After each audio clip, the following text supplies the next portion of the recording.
Alam niyo po mga kapuso, bukod nga sa Recto Underpass, hindi pa rin umuhupa ang baha sa maraming bahagi sa lungsod ng Maynila. Nakatutok si Tina Panganiban Perez. Nagmistulang dagat ang Recto Underpass sa Maynila dahil sa lalim ng tubig na naipon dito, dala ng mga pag-ulan nitong mga nagdaang araw. Tinatayang 15 talampakan ang lalim ng tubig na umabot na sa Kisaminan Tunnel. Sinisipsip na ng mga dewatering unit o mga pump ng MMDA ang baha, pero mabagal ang pagbaba ng tubig. Kung magtuloy-tuloy ang pag-dewatering namin, siguro 3 days minimum. Kaya nga nananawagan kami sa mga volunteers ng fire brigade kung pwede tumulong sila sa amin. 2 dewatering unit itong gamit namin pero kulang pa ito. Tutulong din daw sana sila sa pagsipsip ng tubig sa Lagos-Nilad Underpass na di pa rin madaanan. Pero prioridad daw nila sa ngayon ang Recto Underpass dahil mas maraming tubig dito at mas maraming sasakyan ang dumaraan dito.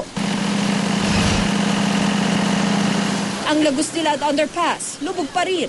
Kakaunti lang ang tubig na nabawas dito mula kahapon.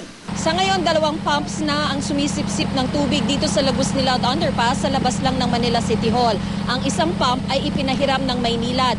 May 2 pumps na nakalagay dito sa lugar na ito ang Manila City Government pero pa isa-isa lang kung paganahin ang mga ito. Konting-konti lang po ang nababawas kasi napakalaki po tapos patuloy pa pong umuulan.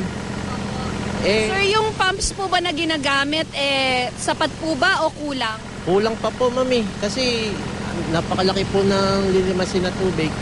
Pero di naman lahat problemado. May mga tila masaya pa na may libre silang nalalanguyan. May nagbaon pa nga ng salbabida. Kuha naman namin ito kaninang umaga sa kanto ng Honradas at Algeciras sa barangay 444 sa Sampaloc, Maynila. Maaraw pa noon pero hanggang binti pa ang baha.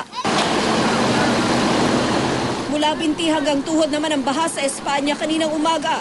Patuloy ang biyahe ng mga bus at jeepney pero wala kaming nakita ang maliliit na sasakyan.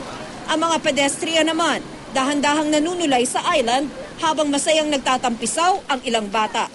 Tina Panganiban Perez, nakatutok, 24 oras.